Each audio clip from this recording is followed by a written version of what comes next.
verë, trupi humbet shumë ujë dhe kripëra, ndaj ushqimi duhet të jetë i lehtë dhe i freskët. Kufizoni ushqimet shumë të kripura, si sallamet, patatinat dhe djathrat e fortë, sepse rrisin etjen dhe lodhin organizmin. Frutat e stinës janë shumë të rëndësishme. Konsumoni 2-3 porcione në ditë, shalqi, pjepër, pjeshk dhe kajsi. Ato ndihmojnë në hidratimin dhe japin vitamina natyrale. Perimet e freskëta dhe sallatat janë zgjedhje ideale, por duhet të lahen mirë për të shmangur bakteret që shtohen më lehtë në verë. Produktet e detit janë shumë të shëndetshme gjithashtu, por kërkojnë kujdes. Duhen konsumuar vetëm të freskëta, të ruajtura në temperaturën e duhur dhe të gatuara mirë. Në përgjithësi, në verë, zgjidhni ushqime të lehta, pini shumë ujë dhe kujdesuni për higjienën e ushqimit për të shmangur helmimet.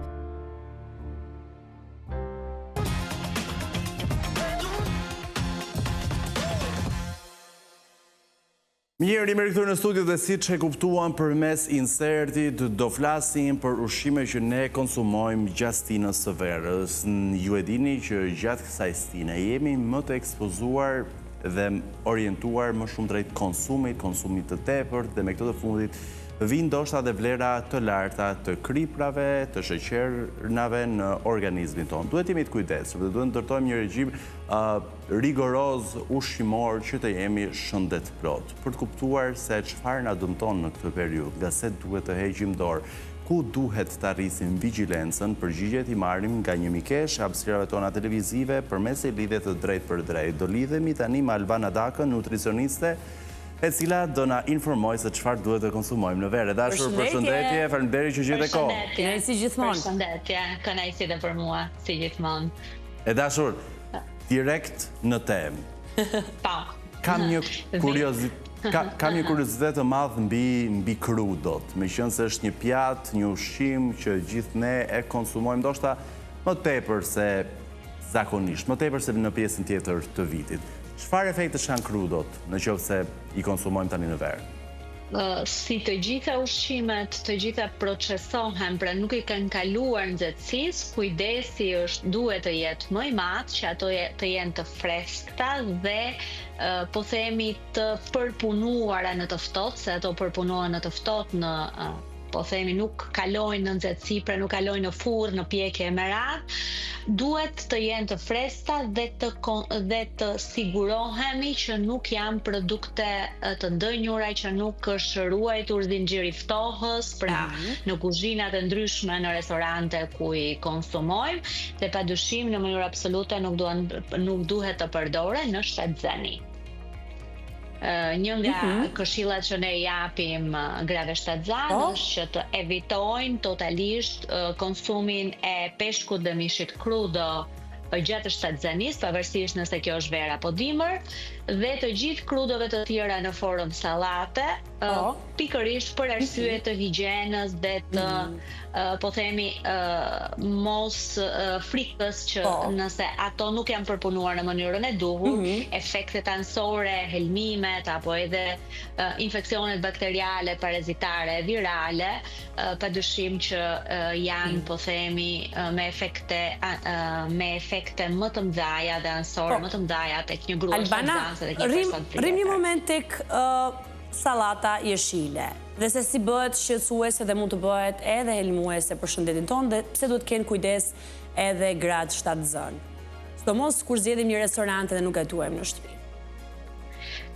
Parimi është që të gjitha perimet crudo, qoftë kjo sallata jeshile, rukola dhe sidomos këto që quhen sallatrat me gjethe, ku mos higjiena e mirë, pra mos larja dhe mos pastrimi i tyre i mirë mund të akumuloj mikrobe dhe mbeturina, të cilat pastaj mund të shpërthejnë një infeksion bakterial apo parazitar apo viral në organizëm. Pikërisht për këtë ne themi që duhet të jemi të sigurt që ato e kanë kaluar, apo duhet të jemi komfort në restorantin apo në vendin ku vemi, që të sigurohemi që ato i kanë kaluar të gjitha proceset e pastrimit në mënyrë rigoroze, të cilat gjithashtu dhe periudha e verës, pra gjithashtu dhe temperaturat e larta e stimulojnë akoma më shumë këtë lloj infeksionesh që vjen nga mungesa e higjienës të ushqimeve të cilat përdoren krudo. Qartë, e dashur, një birë buzë plazhit, a mund të kthesh shqetësuese dhe dëmtuese? Pa dyshim, në qoftë se do themi që eliminoni total alkoolin, mos pini alkool, nuk është se kjo realisht do ndodhi kështu. Parimin gjithmonë pushimet, stina e verës, temperaturat e larta, gjithmonë stimulojnë tavolinat e, po themi, tavolinat e vakteve më të mëdha se normalisht, po gjithashtu edhe temperaturat e larta stimulojnë pije të ftohta dhe pije alkoolike të cilat Majmë kohon e duhur që Albana të rregulloj edhe njëherë telefonin përmes cilit ne po bëjmë edhe lidhjen, edhe të vijojmë me pyetjet tona. Po flasim për alkoolin dhe dëmin që mund të ketë nëse sasia nuk është e menaxhueshme dhe monitoruar në verë, edhe pse e dim që edhe vetë Albana e tha që ndonjëherë stina e verës na bën që të marrim dhe vendime të gabuara në atë çfarë ne zgjedhim të konsumojmë. Është do të mëzdojshme të jemi vigjilent gjatë kësaj periudhe të vitit, sepse ekspozohemi në shumë drejtime, ndoshta nga ushqimet e pashëndetshme, ushqimet gjendja të cilëve mund të ketë ndryshuar edhe nga temperaturat e larta, konservimi apo mbajtja në kushtet e papërshtatshme dhe automatikisht çdo grup mosh nga të vegjëlit deri tek të moshuarit preket dhe dëmtohet. Prandaj i zhvillëm të biseda në platformën tonë Mes Dritë. Albanën e kemi dhe të lutem me dashur vijoj argumentin tënd mbi birrën. Pra pa dyshim që konsumi i pijeve alkolike, kryesisht pijeve të ftohta, është të cilat konsumohen të ftohta, pa dyshim është më i madh në verë. Ajo që ne japim gjithmonë këshilla është që të minimizohet, pra mos të egzagerohet në sasi dhe çdo gotë alkooli të shoqërohet apo t'i pasohet minimalisht me 2 fishin e sasisë së ujit, sepse si alkooli dhe produktet me përmbajtje të lartë kripe, por edhe kafeine, pra ato kafet e gjata, rrisin dehidrimin në organizëm. Dhe pikërisht për këtë ne themi që të minimizojmë kafet, alkooli të jetë në sasire të moderuara dhe sa më pak krip në ushqime, dhe sidomos ato që janë ushqime të procesuara, të cilat nuk i hidhet krip nga jashtë, por kanë krip në sasi të konsiderueshme, sepse kripa dhe të gjithë konservantët e tjerë janë pjesë, po themi, të procesimit të tyre dhe ato kanë sasi të larta kripe, këtu futen padyshim mishrat, po themi mishrat e përpunuar, të cilët kanë sasi shumë të madhe kripe, por pastaj edhe snackët që merren patatina apo snack të tjerë të kripur gjatë ditës. Kështu që unë do thosha që sa më shumë të minimizojmë këto snackët, po themi të gatshme, dhe t'i kalojmë ato pse jo në një pjatë frutash apo të shoqëruara me ujë, patjetër që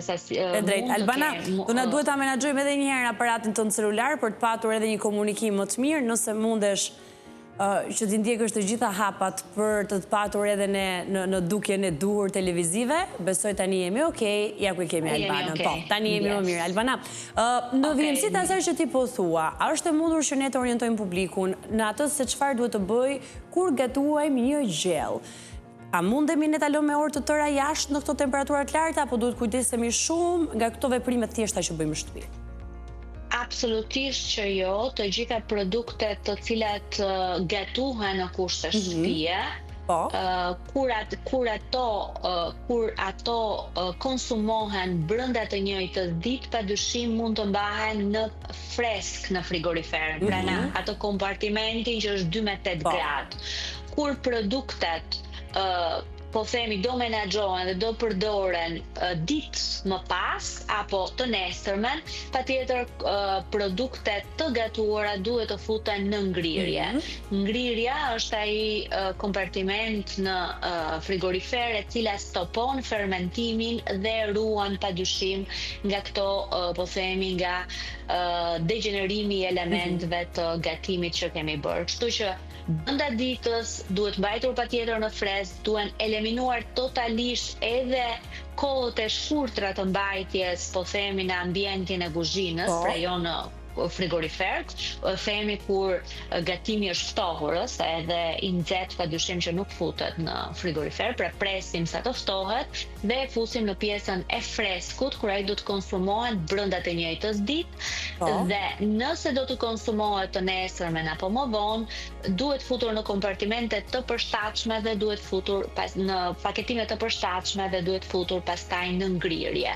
Nxjerrja nga ngrirja dhe kalimi përsëri në po themi në tenxhere apo në furr e bën atë dhe e kthen në gjendje shumë optimale për të përdorur. Po asnjëherë produktet nuk duhet të lihen në kushtet e kuzhinës, pra në temperaturën e ambientit, për më shumë se 30 minuta kur ajo është shtohur pas gatimit, pasi rrisqet për të filluar për të prishur dhe për të dhënë pastaj problematika shëndetësore që ato që prekin janë traktin tretës, dhe ne me gastroenterite, pra me ndjenjën të vjellit, të diares, ndonjëherë kur infeksionet janë serioze, në rastin e salmonelës apo infeksionet të tjera, kalojnë padyshim edhe në gjendje me temperaturë, pra në gjendje më serioze shëndetësore. Qartë. Albana dashur, konsumi i ujit të ftohtë, ujit me akull, çfarë ndikimi ka në organizëm konsumimi i ujit në temperatura të ulta? Atëherë, na hidraton, se kjo është shumë e rëndësishme ta diferencojmë. Po, trakti tretës në çdo periudhë të vitit kërkon ushqime në temperaturën e ambientit. Dhe sidomos në stilën e verës ne themi gjithmonë as gjellë shumë të nxehtë, sepse shkëmbimi i temperaturës midis gjellës dhe organizmit është i madh, dhe as ujë shumë të ftohtë. Në të dyja këto raste, ato bëjnë dëm traktit tretës, dhe ne themi gjithmonë që të pimë sasinë optimale të ujit, pra të hidratohemi në kushte optimale, pra ta marrim sasinë e duhur të ujit, ai duhet jetë në temperaturën e ambientit dhe po ashtu dhe gjella nuk duhet të jetë e nxehtë, por duhet të jetë e vakët, po themi, pra afërsisht temperaturës së ambientit. Kështu që kjo është ajo kryesorja që themi, sasira të vogla, po themi ujë të ftohtë në momentet që ne kemi shumë vapa, po jemi për orë të zgjatura, po themi në diell, mund të konsumohet një sasi e vogël, por ajo nuk do të hidratojë organizmin, thjesht do të minimizojë, po themi, atë ndjenjën e madhe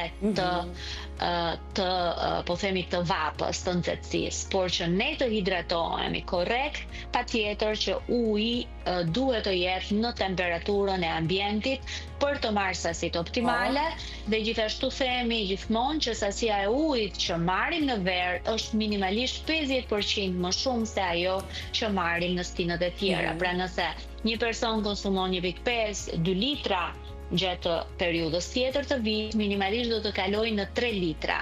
Kjo sepse shkëmbimi midis organizmit dhe mjedisit është më i madh, pra ne humbim lëngje dhe elektrolit, pra dhe kripra, me djersën më shumë se gjatë periudhës tjetër të vitit, dhe prandaj që organizmi të mbajë atë sasi optimale të ujit që i duhet, patjetër duhet të marrë sasi ekstra që të ketë si për të nxjerrë me djers, po kryesorja është për të pasur sasinë optimale për të kryer gjithë proceset e veta, të cilat asnjë proces në organizëm nuk kryhet pa praninë e ujit. Albana, një pyetje fundit nga ana ime, çfarë duhet që në mënyrë kategorike ne mos t'u japim fëmijëve në verë?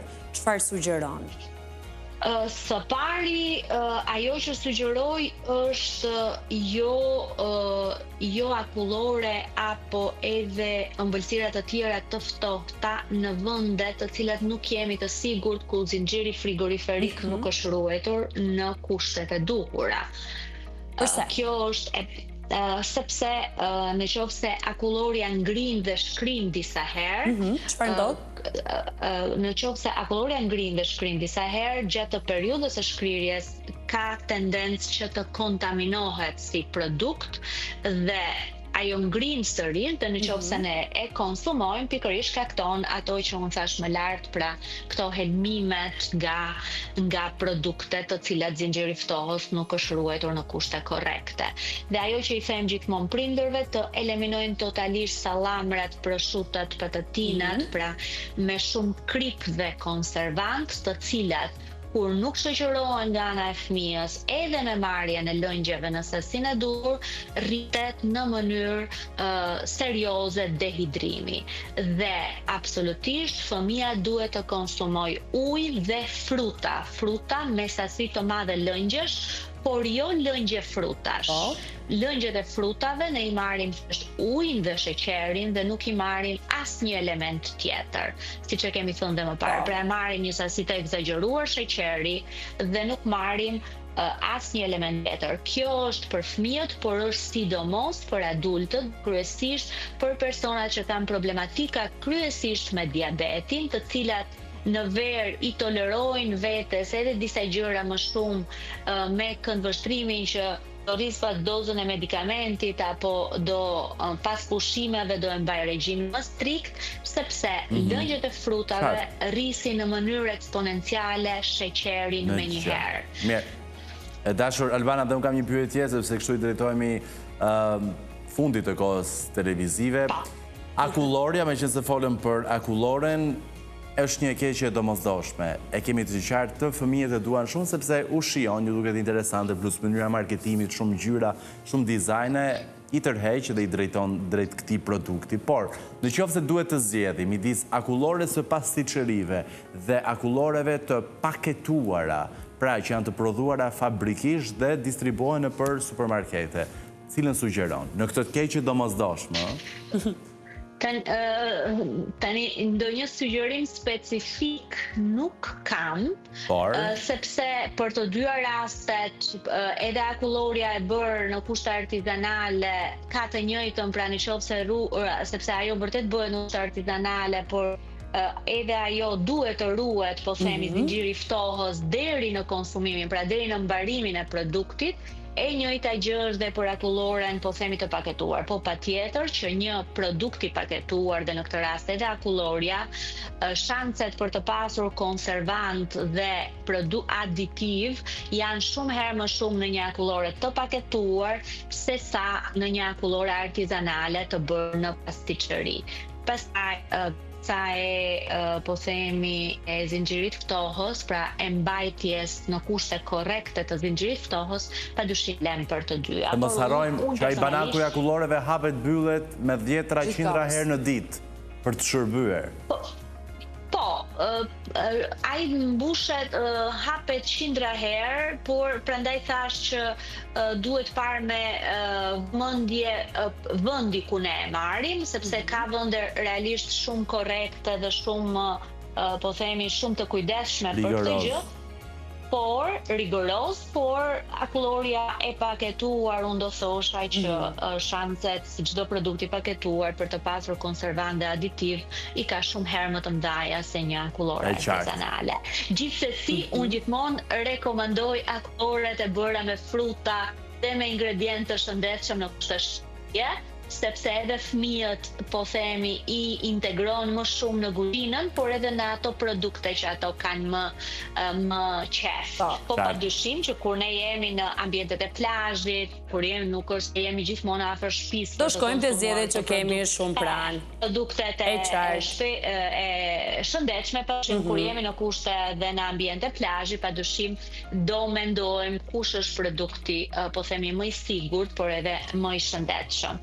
Por gjithmonë do të sugjeroja që të mos jetë zgjedhja e parë, sepse vërtet ne të tërë devijojmë pak nga regjimi ushqimor në verë, për që thamë, por nuk duhet që regjimi i fëmijëve kryesisht, të cilët janë konsumatorët më të mëdhenj të akulloreve, të dominohet nga këto dhe themi s'ka gjë të haj fëmia një akullore se s'ha fare, pra nuk konsumon vakte dhe më mirë të haj një akullore.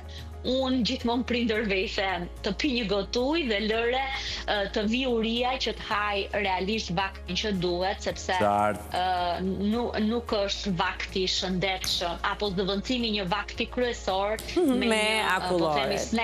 Akullore, një snack që i pëlqen fëmijët. Albana, ne jemi shumë falenderuesi për herë. Gjithmonë kënaqësi dhe një verë të mbarë për ty me shumë shëndet të mirë.